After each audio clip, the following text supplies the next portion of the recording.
So I just finished writing an article for my Medium publication about the iPad Pro, the 12.9-inch iPad Pro. And I think I need to make a video about what I think and feel about this thing after about a week of using it for just some basic stuff. Obviously, Final Cut Pro is not available. It's available next week on this. So if you're watching this after the launch of Final Cut Pro on the iPad, I'm sorry. These are just some impressions about the iPad Pro. Using it for a week, just doing some basic stuff. So let's get into it. And before we do, I just had some delicious coffee and some lunch, and I need a little dessert. Let's go over to Coneflower and get a little bit of ice cream and talk about the iPad Pro. All right, so we got our ice cream. We've got brown sugar rhubarb crisp. That was suggested by the Coneflower ice cream expert. So let's go grab some shade and talk about this iPad Pro over ice cream. The iPad Pro is huge. Like, this thing is enormous. I feel like I have removed the screen from my MacBook Pro and I'm carrying it around. And it's close to the same size. I got a 14-inch MacBook Pro. This is a 12.9-inch iPad, and it's pretty big. And then you throw the case on with the Magic Keyboard attached, and this thing is heavy. Like, it has some real serious bulk to it. It's so big, in fact, that I can't actually put it in my Peter McKinnon Nomadic everyday 25-liter camera bag. There's no place to put it. With my laptop in the laptop pouch, if I add this in there, there's so much other stuff in the main part of the backpack that I can't actually get this in here. So I've been carrying it for the last week while my laptop is in the computer pouch on the backpack. So it's big. Now, when I turn this into a laptop by using the Magic Keyboard and I fold out the keyboard and set it up, it starts to feel like a notebook. It doesn't feel like this gigantic iPad that I'm working with. Now, most of the time I've been using this, it's been with the Magic Keyboard, but I did work on my couch late at night one night. I had a bunch of photos to edit for a video for another channel I'm working on, a personal project. And I had like 50 to 60 photos that I needed to edit using the RNI Films app. And that experience was amazing. Having the iPad on my lap with the Magic Keyboard case off, just the bare iPad, was really a special experience. I didn't have to use the Apple Pencil. It was all just touch-based. But the RNI Films app is beautiful on the iPad, and the screen on this is incredible. The look of it, the colors, the way I was able to see my photos, which were from an old Digicam, but with the film emulation that RNI Films does and the editing controls, it was such a great experience. So much better than trying to edit these photos on my phone, which is what I normally do. And I think that really shows you that you can do some amazing things with creativity-based apps or art-based apps, photo editing, photo retouching, graphic design, video editing with Final Cut when it comes out, drawing, obviously, and different things like that. Really was a special experience doing that, and I know now that I have this that I'm going to be using it for photo editing with the RNI Films app pretty much all the time. So as far as like the ergonomics and usability goes, this is pretty good. I will say with the Magic Keyboard, when I'm in sort of laptop mode with it, the keyboard is smaller than my 14-inch MacBook Pro, and although I really like the keyboard, I have found that I'm so used to the size of the 14-inch MacBook Pro that I'm often missing keys with the Magic Keyboard. So then I go to delete and I hit the wrong key. I don't hit delete. So my muscle memory is attuned to the MacBook Pro, not this. So this is something I'm going to have to get used to. And hopefully as I bounce back and forth between this and my MacBook Pro, I'm able to acclimate and sort of my brain knows when I'm using this and my brain knows when I'm using the MacBook Pro. But so far, overall, a very good experience, and we'll talk a little bit more about iPadOS, and then just the price and value of this this very expensive combination of devices, the iPad, the Magic Keyboard, and the Apple Pencil. You know what time it is, I think, everybody? I think it's time to get another coffee and enjoy it outdoors, I think, because it is like perfect weather out right now. I think it's like 60-something degrees, beautiful and sunny. I think we need to go get a coffee, so let's do it. I think today we're going to cheat on Archetype and get some Rally coffee because they have some outdoor seating that I want to take advantage of and chat with all of you about the old iPad Pro hanging out at Rally. So let's get some coffee.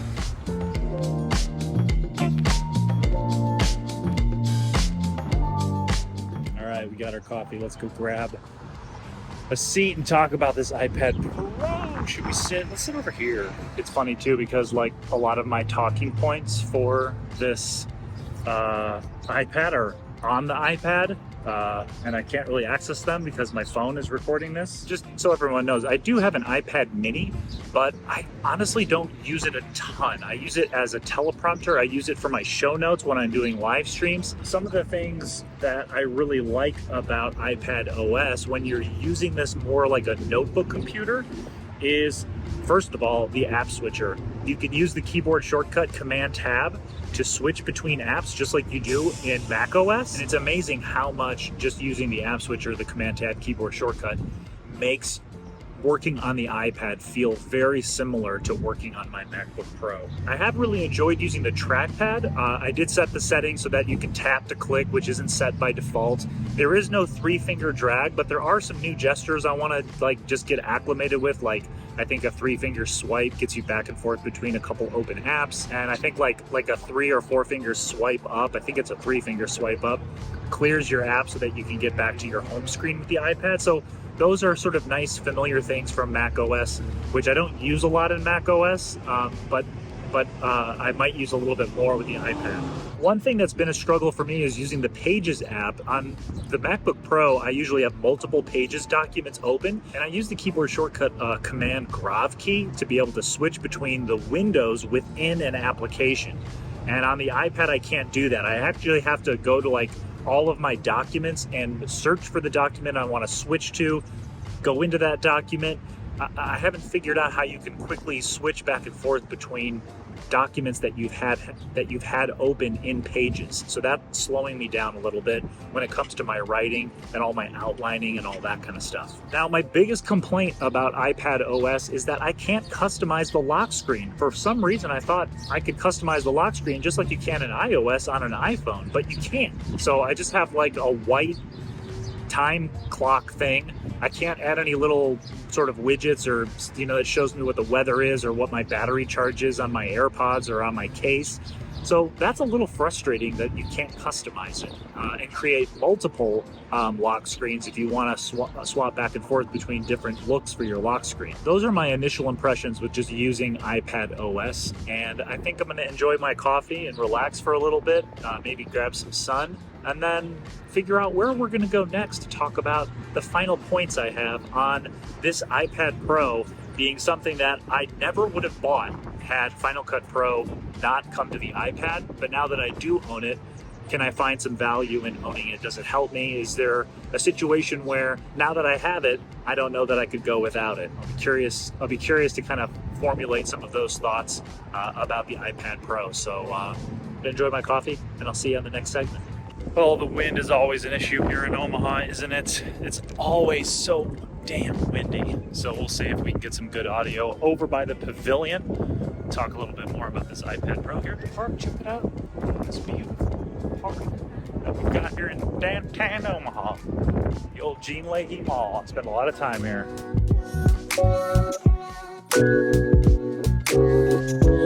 Let's talk about the iPad Pro and what I like to call the cost to value index. This thing with the Magic Keyboard and an Apple Pencil is going to set you back well over $2,000. And if you want to get 16 gigs of RAM with this thing, you have to get the 1 terabyte model. The 512 and the 256 only come with 8 gigabytes of RAM. And if you're going to be doing some video editing in Final Cut Pro with this thing, not only are you going to need the storage capacity, but I think the 16 gigs of RAM is the move. But then again, how intensive of video editing are you going to do on this? You know, without having any experience with Final Cut Pro itself and the types of footage that you can import into Final Cut Pro, whether it's through the Files app or through the Photos app, it's hard to know what the demands are going to be on that app and people's workflows. I just don't know that there's going to be a lot of people editing like 4K footage from a C300 Mark III on an iPad. I feel like this is meant for people using their iPhone like I am right now, and then accessing this footage through the Photos app on this. Once this syncs up to the cloud, it comes back down to my iPad. That, to me, is what this is meant for. And maybe this iPad is a little bit of overkill and I don't need something like this to be able to easily edit that footage. Obviously, with Apple Silicon, the performance is incredible on even like an iPad Air or a MacBook Air. Pretty remarkable. But a MacBook Air will cost you, for 1 TB SSD and 16 gigs of unified memory, it'll cost you $17.99, and this costs $17.99 for the equivalent configuration. But you also need the Magic Keyboard to make it like a MacBook Air, so that's an extra $350, and then the Apple Pencil is another $129. So you're well over $2,000. But the big question is, though, can this do more than a MacBook Air? And I would argue that it can. After using this like a laptop for the last week, I really feel like it captures the laptop experience pretty well. I haven't run into a lot of headaches that I thought I would have experienced when using the iPad. There's a lot of really clever and thoughtful ways that you can use this and not feel like you're missing your laptop. So with a MacBook Air, you get a notebook, right? You get a built-in keyboard, you get a decent monitor, but you don't have any touch controls. You can't use Apple Pencil. There aren't any on-screen multi-touch gestures. The screen itself isn't nearly as good of quality as this screen, this Pro XDR display. And so I wonder, for people that are really doing a lot of creativity-based work, they're editing photos, they're creating music, they're drawing, they're doing digital journals where they want to have their handwriting in there versus typing, things where they're really intensively using their hands to interface with this device, but then at times needing to be able to use it like a laptop. Maybe they need to type an email, or they need to browse the web, or they have to deal with their accounting software, whatever it is. For those people, I think this is a much better solution, because a laptop can't do most of what this does, but this can do most of what a laptop does. But I think it's a really interesting situation that creates a very sort of case-by-case basis situation. So let me know down in the comments, is this something that you think would be the perfect solution for you, or is it something that is more of a luxury item, something that you wouldn't use very much? Maybe if you had it and used it for a while, you'd realize that it's tough to go without it, but you didn't know that you needed it before you actually got your hands on it. I'll be curious if that's going to be the case for me. And once I've used this for a few months, especially once Final Cut Pro comes out, am I going to be saying to myself, I can't imagine my content creation workflow without this? Now, what I think I'm going to be using this for, Final Cut Pro, I'm going to be using it to edit videos just like this. I'm hoping to do more channel member videos that I can do with my iPhone and communicate with my members about things that are of value to them, and be able to edit it on the iPad when I'm at the coffee shop or hanging out on my couch watching maybe a show, or just listening to some music, or there's a baseball game on, whatever it is. And the key thing that I think that this is going to do, and the key takeaway that I have from a week with it, is when I've used this for editing photos or doing things at the coffee shop, I feel like I'm getting work done without it feeling like work. I'm not sitting in my studio at my big computer working. I'm not at my kitchen table on my laptop working. I'm out doing something, and I happen to be getting some work done while I'm out doing something. I'm watching television or kind of just chilling out, but I'm getting some work done while I do that. Maybe I'm not getting as much work done or editing work done if I'm sitting on this versus on my Mac Studio really chopping some broccoli, but I can find ways to get work done without being at work. And maybe that's what the value prop is for this device for me. I'll be very curious once I get my hands on Final Cut how this plays out, but that's at least my big takeaway from this first impression for this with a week. And I'll be curious what you all think down in the comments.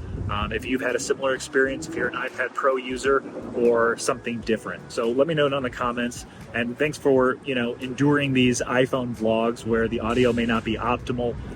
The look of it might be a little bit low key. It's really fun for me to make these and turn these out a little bit quicker than my in-studio videos. So definitely give me feedback if you think they work, or if you prefer the more polished videos compared to these. But I think that's all I've got for this one. First impressions on the 12.9-inch iPad Pro. It is better than I expected, but when it comes to the price, I know for sure if it wasn't for Final Cut on the iPad, I would not buy one of these at this point. I'll be curious again what I think in maybe 6 months from now after I've had this. Maybe we'll do a follow-up video just to see, how important this is to my workflow at that time. But that's all I've got for this one, everyone. So the next one, I'll see you all soon. Don't forget, keep chopping that broccoli.